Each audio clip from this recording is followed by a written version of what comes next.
and they're the people who live the longest. And we have like, countless.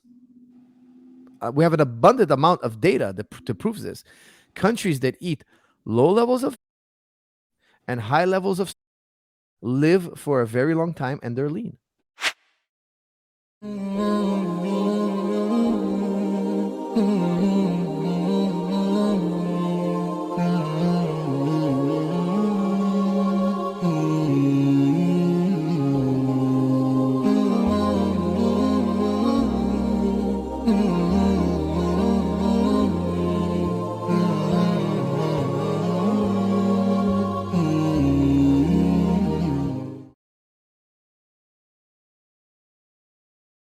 It's the perseverance aspect too.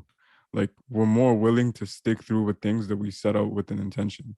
It's impossible to have empathy for others if you're not patient. So may Allah bless you for that. First off, I'm gonna agree with the fact that the whole thing you said about friends, where it's like if they're affecting you more than you're affecting them, then you should probably get some new friends. You want to be investing stocks, shares, bonds. You want to be investing in crypto because there's this thing called inflation, which means every year that passes by, the value of a dollar goes lower and lower and lower. And the reason being is because they're printing more money, right? That's why money is haram. At least the paper money is haram. Provided that you're actually there and you're being a good father and the mother's being a good mother, best conditions. And behind the mic, Hamza, Andreas, Zortsis, we will go in with our final three with brother Anghel, inshallah. Inshallah, Bismillahir Rahmanir Rahim. It's not just a responsibility on you, it's responsibility on all the children, especially your father. In our private area is very elastic. And yeah, if you go too fast, the skin will literally crease up into like the edge of like the little clipper things, and you will literally clip your skin. You don't want to be on YouTube or the internet or anything that amount of time, but it's the fact is that's what we're doing.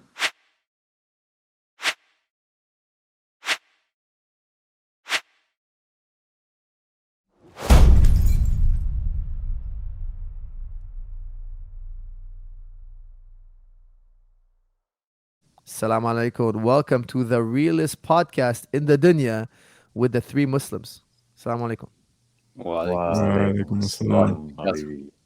Akhi Firas, let's keep the Pareto principle in mind, the 80-20. Just give us the most high yield things that our lay audience might want to know, that want to take their body to, I guess, the sunnah physique, keep everything cool. And it doesn't need to be exactly what you're currently doing. It's just what you recommend for majority of the lay population. Well, I'd recommend number one, intermittent fasting. Don't eat more than an 8-hour window. So I like to eat between 10 a.m. and 6 p.m. All your food should come within a window. Now, if you can't do 8 hours, sometimes I do a 4-hour window. Sometimes I do a 2-hour window. I'm going to eat between 10 a.m. and 12 p.m. That's it. I'm eating for 2 hours. That's it. And I'm going to fast the whole day after. Of course, sometimes we do dry fast. Like during Ramadan, we're not eating for a prolonged period of time. But in terms of fitness and body composition, it's also very effective to just eat for a few hours a day and fast for, I would say, 20 hours in a day or 16 hours in a day. You need to fast to a certain level. Why? There's something called autophagy. Autophagy it's a Greek term. It originates from a Greek term, which means to eat your own body. When your body digests itself, it's had enough hours of digestion that it could start to digest itself. It always starts with the toxic cells. Okay, now I'm not a doctor. I'm just trying to parrot here what doctors say. The one Japanese professor won the Nobel Prize for this. A Japanese scientist won the Nobel Prize for proving autophagy. It's one of the most healthiest, from what I've read. Okay, I've read the books of. I'm forgetting his name. He's the guy we used for George. I'm forgetting his name now. He's a famous author. He wrote the Everything You Need to Know About Fasting. Excellent book. I'm sorry, I'm forgetting his name now. My apologies. It's so important to fast. I feel like whenever I don't fast, when I just go back to regular eating, and sometimes I take a break from fasting, I'm always more lethargic. I'm always weaker. I feel older. Like I feel like I gained age. But when I go back to my fasting regularly, I feel like I I feel amazing. I feel younger. I feel like my stomach now is resting. I feel energetic. I feel more clear of mind. If you fast long enough and intensely enough, you will start having uh, something will happen. Something special is going to happen to your alertness, your level of cognitive ability. I'll leave that as a surprise for you. Okay, but there's definitely it'll take you to another level. But you have to do it long enough. You have to do it intensely enough. Now, I don't recommend too intensive fasting. Like, don't go, 5 days without food. I don't recommend that. Okay. Now, I know some people who do that. Like George Have you St. done Pierre. that? No, I've never done 5 days, but I have a friend of mine, George Okay. St. Pierre. Actually, he's literally, we're on the mat today. He was telling me he's fasting. He's doing a 3-day fast. And I was like, that's way too much. It's insane. And he's training. But he's like, no, I like it. It's good for because he had a disease called colitis, and they cured him. Jason Fung is the author. He was treated by the man named Jason Fung, the man who wrote the book Everything You Need to Know About Fasting. Fantastic book. And he cured George just with fasting, no drugs, no medication. So George is always on these fasting cycles to make sure that his ailments stay at bay. Now, I feel that my wife had rheumatoid arthritis. She healed herself also with fasting. She takes no medication whatsoever. Her doctor said she's the first patient she's ever seen cure herself with just diet alone. So diet is very, very powerful. It's extremely powerful. Let food be your medicine. Let medicine be your food, as Hippocrates said. I believe number one is you should do intermittent fasting. Number two is what you eat. It doesn't mean because you fasted for 20 hours that you should eat, all the junk food in the world. No. That's just going to undo everything you did. You need to eat correctly. Now, what are the correct foods? I'm not a vegan, but I heavily lean towards vegan foods. And there's an abundant amount of research that shows it's very, very good for you. Now, I still eat meat. I love steak. My favorite food is steak. I still eat meat, but I want to eat meat once or twice a week. I don't want to eat meat every day. I think in the West, we're too culturalized to eat meat every single meal, every single day. You got to have animal product every single day. Every single meal has to be some type of animal product. I think that if people cut out animal products, they're going to discover that their body feels incredible. You're just happy to be alive. You just have this energy, this great feeling. Now, there's a detox period. If you quit smoking, if you quit coffee, I don't care everybody has their detox period, and everybody's detox period is different. But once you get off animal products, or once you minimize them, I should say, because I do believe animal products are important. I don't believe that you should come off animal products completely. I think that you have to really know what you're doing if you want to go zero animal products. You got to be an expert in nutrition if you want to get off animal products at 100%. You got to really know your stuff. I think you need some animal products, 5 to 10%, as prescribed by Dr. Joel Fuhrman. His opinion, 5 to 10% of your calories should come from animal products. Not more, not less. Because when I tell people eat less animal products, they take it as don't eat any animal products. That's not what I'm telling you. Eat some animal products. Have a steak once a week. Sometimes I don't have a steak for 2 weeks. But every day I eat beans, lentils, rice, vegetables, some fruit. I really like the John McDougall diet. He calls it the starch solution. I'll put it in the... Now, every diet you can overeat in every diet. I highly believe you should fast for at least 16 hours a day. Coffee and water is okay during that fast period. So like I said, I like to eat between 10 and 6. Today I'm doing a 18-hour fast. I like to eat between 10 and 6. This is my usual routine. And then what I eat is also important. And how much I eat is also important. I don't want to overeat. I don't want to undereat. I want to eat the right amount. I want to eat small meals. I don't want to gorge. I don't want to fill my stomach up. I don't want to be laying on the couch in a food coma. I want to eat the right amount. In the morning, every day I eat oatmeal.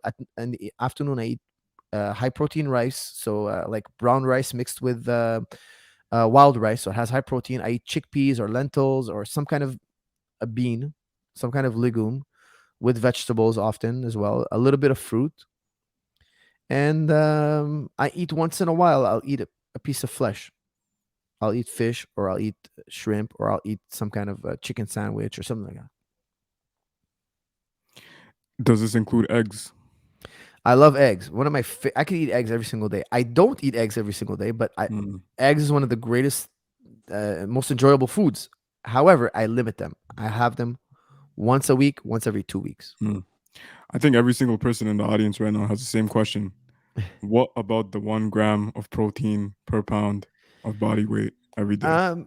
It depends what you're. I really believe in that. I think that every time I've upped my protein, I've put on more muscle, and I really feel like, especially I'm 40 now, I don't want to lose muscle, so I'm more strict on that. When I was younger, I didn't care so much, and usually some people say, okay, it's 0.8 grams of protein per pound of body weight, or 1.5. Some research say even if you bring it to 1.2, 1.5, it's even better. You have greater recovery.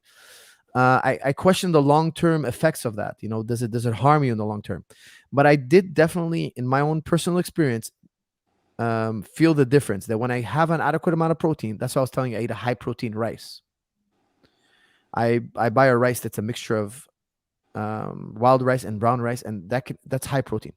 Plus, I eat a lot of beans and lentils, and I cook them, I mash them, I've been doing it a long time, so I don't have any gas. Over time, you don't have gas, and your body will get over that. Your body's your gut health, your gut microbes will change, and you'll foster more gut microbe that digests fiber, and you'll have a healthier gut microbe. And you want to eat reasonable amounts. If you overeat, you're going to feel lethargic. If you undereat, you're going to feel hungry. And if you want to lose weight, you have to feel a little bit hungry. You can't eat till you're perfectly full. You have to leave, and here's the key word, a little bit of hunger in your system. Don't starve yourself, then you're just going to be weak. Your willpower is going to break. Your body's going to feel lethargic. You're going to lose muscle. You're shooting yourself in the foot. Be a little bit hungry. That's the problem what people have. When they say a little bit hungry, they're like, okay, I'm going to do even better than what he said. I'm going to starve myself. No, that's not what we want. You're going to slow down your metabolism. You're going to become weaker. You're in the long term going to make yourself fatter. What you need to understand is I'm telling you, be a little bit hungry. You know, it's actually sunnah. Eat a third, fill your stomach with a third, then a third with water, and the rest air. That's the correct formula. Don't be full, be satisfied. Don't be hungry, be satisfied. So then a few hours later, you're going to be hungry again, and then you're going to eat, and you're going to have your final meal. And then in the evening, you're going to be a little bit hungry, but you're going to go to sleep. You're going to forget about it. You're going to wake up. Your body's going to have chewed through the reserves. So, I mean, I exercise every day to keep the muscle on. I eat high protein to keep the muscle on, but I also, at the same time, fast about 16 hours a day. That works for me. And in the book, in Jason Fawn's work, Everything You Need to Know About Fasting, he shows you different ways of fasting. You can fast for 12 hours and eat for 12 hours. That's a good way to introduce yourself to fasting. I mean, if you start eating at 9 a.m. and you can't stop by 9, if that's too hard, I mean, you have no willpower whatsoever. Like, you really have to start, questioning yourself. What are your goals? Like, what's wrong with you? Like, then you got to make it 11 hours, 10 hours, 8 hours, 9 hours. But I'm comfortable with 8. 8 for me is pretty easy. So I highly recommend you find the range that's comfortable for you, and then slowly kind of shrink it down and eat healthy, make healthier choices. Your body will lose weight. Your body will feel amazing. It's all a question about taking it one step at a time, one degree of difficulty more. Don't overwhelm the body by starving it. Don't overwhelm the body by giving up and just saying, look, since I'm not dieting, I'm going to eat everything I want. So it's the same thing as training. So let me play devil's advocate here, because you had said that the whole plant-based thing, but don't you think that there are certain people who thrive on plant-based and then certain people who thrive on animal-based foods? I would agree with you. However, in my opinion, the research that's out there, even though it's based on epidemiology, I always have trouble saying that word, forgive me. It's still the best research we have, and it's, in my opinion, pretty accurate. So for instance, if you look at the longest living population, it's the Okinawans, Japan. What do they eat? Well, they eat mostly vegan, and once a month they eat flesh food. Once a month. on average, they eat flesh food. They eat protein, like animal flesh. The vast majority of the time, they're eating sweet potato, which is one of the healthiest things you can eat, vegetables and rice and whatnot, other carbohydrates. They have a high carb, low fat diet. And they're the people who live the longest. And we have countless, we have an abundant amount of data to prove this. Countries that eat low levels of flesh food and high levels of starch, low level of fat, high level of starch, live for a very long time, and they're lean. They're physically lean. I love how John McDougall puts it. He says, look, give me the fat on your body and I'll tell you exactly what you ate. He says the fat that you eat is the fat that you wear. He's saying I could tell you if the fat comes from a vegetable, from an animal product, if what kind of fat it is, if you ate chips or whatnot, where you got this fat, what you put in your body.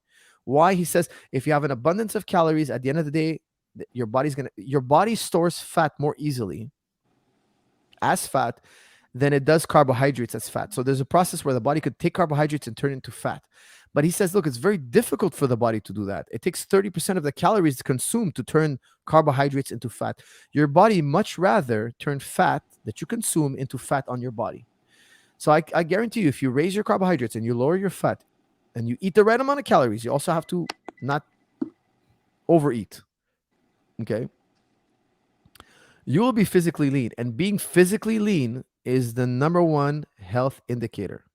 So according to the doctors like Joel Furman, they say, look, if you want me to tell you how long you're going to live, let me know what your level of visceral fat is, the fat you have in your organs, the fat you have in your system. Fat leads to disease. So if you're abundantly fat and your organs are fat, you have fatty organs, you have visceral fat, you have fat living inside you, you're shortening your lifespan. So if you want to live the longest time, read up the Starch Solution. It's amazing because he has a whole website giving you all sorts of free recipes. And it's the most inexpensive diet in the world. In my opinion, I've done so many diets, man. Like, I've even done the carnivore diet where you eat meat every day. I've tried it all. Okay, now I have athletes that swear by the carnivore diet. You're right. There's some people who believe they thrive more on the carnivore diet. But I've never seen a single person do the carnivore diet for 2-3 years in a row. Every single carnivore guy, I meet him, I see him in a restaurant eating rice and beans, and I see him eating spaghetti. And one of my students, George Pierre, he does the carnivore diet. He cycles it, but he can't do it nonstop. He has to have his mashed potatoes. He has to have his rice. They always fold. They always want to reach for the bread. They can only do it for so long. Okay, of course, if you do anything for 6 weeks, you're going to feel benefit. If you stop, if you stop eating candy bars for 6 weeks, you're going to feel better. If you stop smoking for 6 weeks, you're going to feel like anything. You can do anything for 6 weeks and feel better. But show me what you could do for life, for a lifetime. It's a lifestyle you have. I think that an athlete in our sport, because it's a glycogenic sport, you need carbohydrates. So... what's crazy? My mind is blown at just the amount of multifaceted knowledge that you have, bro. Mashallah. And it's like I watched a recent podcast that you recorded on cryptocurrency and Bitcoin and all that. Yeah. And I'm just like, man, we got to get you back on for finances. Yeah, Monday, that's another great topic. It is, inshallah. I hope you guys are buying Bitcoin. We're in, bro. We're in. For this bull run that's coming, we're in. Yeah, that's good, man. And you know what? I think inshallah it keeps rising, but I think there's going to be a pullback. When there's a pullback, it's a good time to jump in and buy more of it. And I think it's going to be around here I think Bitcoin is going to be around for well over 100 years. So it's not going anyway. It's not going away. It's not going away anytime soon. Inshallah. Okay. Sounds good. Do you two have any questions?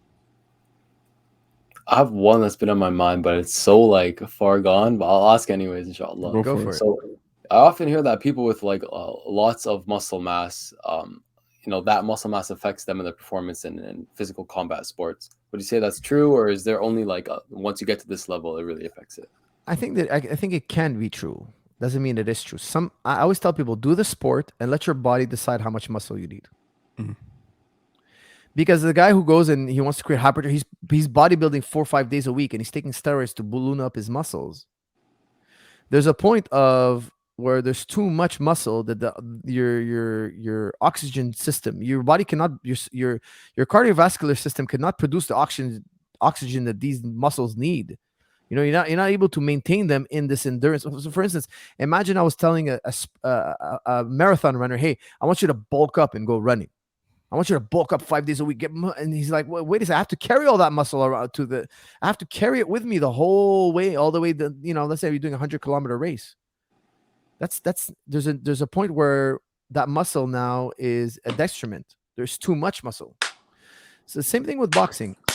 Less so for boxing, but still at a level you can have too much muscle. However, if you do your sport, your body will naturally find the right level of muscle you need. Mm-hmm. Okay. Bismillah. Firas, do you have any questions for us, man? I didn't prep any questions. I mean, I'd like to hear about your guys' fitness routine one by one here. I wouldn't mind if you guys tell me your fitness and diet routine. Yeah. Okay. What do you guys do? We got a few minutes before Maghrib, so let's go. Sure. Anghel, take it away. Well, my fitness right now has been kind of altered since I haven't been able to do MMA for a bit. But it looks a lot like push, pull, legs, and then I'll take a day rest, and I'll just continue that and continue this cycle. And before I had a very structured program, but now I'm finding like I actually enjoy going in and then doing what my body feels it really needs to, in the sense of like the push or the pull or the legs, So one day I might go in and I might do pull-ups. Then the next time it's pull, I might not do anything in the vertical plane. What about cardiovascular system? What about cardiovascular system? Oof. I'm dealing with quadricep tendonitis. I'm trying to heal that at the same time as this groin injury. So I'm hearing you don't like cardio. That's what I'm hearing. That I can do. My earphones are translating what you're saying. They're saying he doesn't like cardio. Yeah, you are right. You are right. Listen, there's always a smart way to do cardio, but you need to do cardio. You got to build it. I prefer you guys train like a sprinter. So you can do Airdyne. You know the Airdyne, the assault bike. You could do that 20 seconds on, 10 seconds off for 4 minutes. But you got to hit the heart, man. It's important to have strong cardiovascular system for your health, for your energy. You're going to have more energy to go and do your workouts, your push and pull. Don't underestimate the power of a powerful cardiovascular system. You know what system I really like? I like CrossFit for fitness, but CrossFit has two problems in my opinion. Now I don't want to get into a debate with CrossFitters out there, but this is what I see: the two fatal flaws. Other than that, CrossFit is really, really good. What's CrossFit's two fatal flaws? Now there are some CrossFitters that have understood that there are these two flaws, and they've corrected it. But many CrossFitters, especially the classic style CrossFitters, fall into these two fatal flaws. One, they have this, they encourage each other to go all out, like beat your record. Like you did this workout 3 months ago, try to beat it today. Go all out, push yourself. I don't believe you should push yourself to 100%. Like we talked about earlier, 70 to 85%, 95% sometimes. And two, they have another fatal flaw, in my opinion. They use precision exercises for endurance. So sometimes they have one workout, I forget the name of it, but it's like clean and jerk 30 times for as fast as you can for time.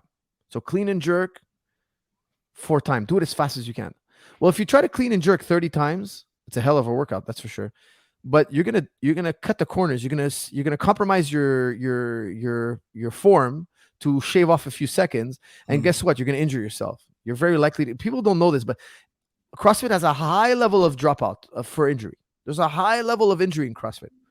A clean and jerk or a deadlift is a precise movement. You never do it for time. You never do it for speed.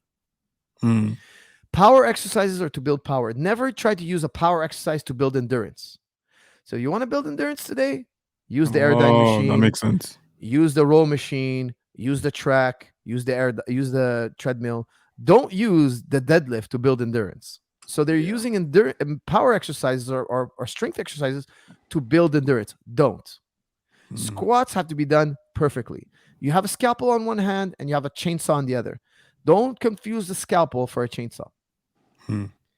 A clean and jerk, most people don't do it correctly. For cutting in here, but I have to hit What's the is You have- Asr? you have to Asr hit before Asr, yeah. Maghrib, correct? Yeah, that's Okay, also brothers. yeah. Yeah, No I problem. have not hit Asr, guys, so I have to leave because I only have like 7 minutes left. Alhamdulillah, But bro. No worries. Same here. Jazakallah for your time, Jazakallah, Firas. brother. Thank you, It's brother. been an honor. Really, it has been an honor Likewise. to spend these past few hours with you talking about these things, man. I could hear him Thank you, talk all brother. day, Mind man. blowing. Yeah, Pleasure, guys. Mashallah. Thank you so much. All right, bro. Thank you. It's an honor. Anna, we'll let you go. All right, so you guys take care. Assalamu alaikum. Wa alaikum alaikum assalam. assalam. Wallahi barakatuh. Salam, brother. That makes a lot of sense, bro, because you don't want to be mixing endurance with power. You want to be doing both concordantly, like you mentioned, but not one for the sake of the other. Well, I'm not against deadlifting properly, slowly, and then going for a 400-meter run. That I'm not a Yeah. that's not my. It's doing it for time. Let's say they make up a workout that's like, okay, 10 deadlifts, 400-meter run, repeated 5 times for time. That means you have to deadlift fast because you're trying. No. Give me 5 perfect deadlifts with pauses. I'm not timing you. I want precision. I want a scalpel. And then, okay, when you run, I want you to run precisely. And the run, I'll time you.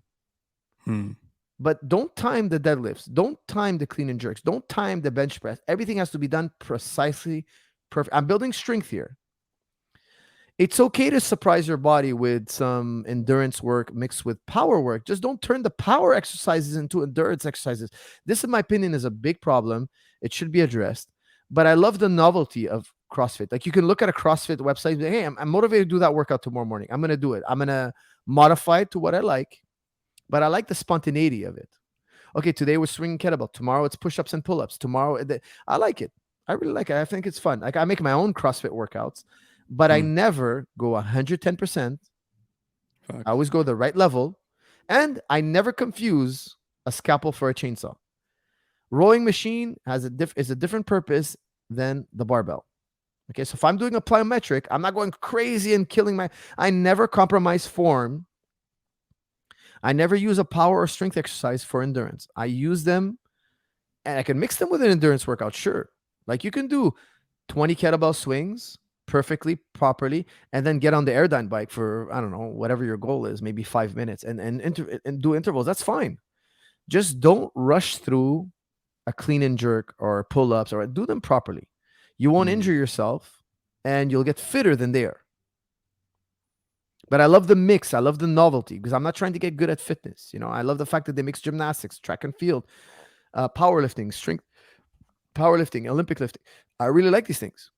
Body weight training. They put it all. I love it. I love the idea. But when you try to tell them, look, these are the 2 things I don't like, they kind of blow up on you, because it's like some of them get offended. But look, that's my opinion. And, they have a tremendous amount of people dropping out due to injury. And I'm all about avoiding injury. If you injured yourself, you did something wrong. Yeah. I feel you. MashaAllah. Unfortunately, I have to go as well. Okay, brothers. We just wrap this one up then. Habibi, Jazakallah khair. This has been tremendous. Jazakallah. Allah bless you and your family. Hopefully, inshallah, we get to have you again soon. Inshallah. It'll be a pleasure. Inshallah. Ya okay, brother. With that being said, Allahumma atina fid dunya hasana wa fil akhirati hasana wa qina adhab an-nar. Assalamu alaikum wa rahmatullahi wa barakatuh. There's another thing too. It's the perseverance aspect too. Like, we're more willing to stick through with things that we set out with an intention. It's impossible to have empathy for others if you're not patient. So may Allah bless you for that. First off, I'm gonna agree with the fact that the whole thing you said about friends, where it's like if they're affecting you more than you're affecting them, then you should probably get some new friends. You want to be investing in stocks, shares, bonds. You want to be investing in crypto, because there's this thing called inflation, which means every year that passes by, the value of a dollar goes lower and lower and lower. And the reason being is because they're printing more money, right? That's why money is haram. At least the paper money is haram. Provided that you're actually there and you're being a good father and the mother's being a good mother, best conditions. And behind the mic, Hamza, Andreas, Zortsis, we will go in with our final 3 with brother Anghel, inshallah. Inshallah, Bismillahirrahmanirrahim.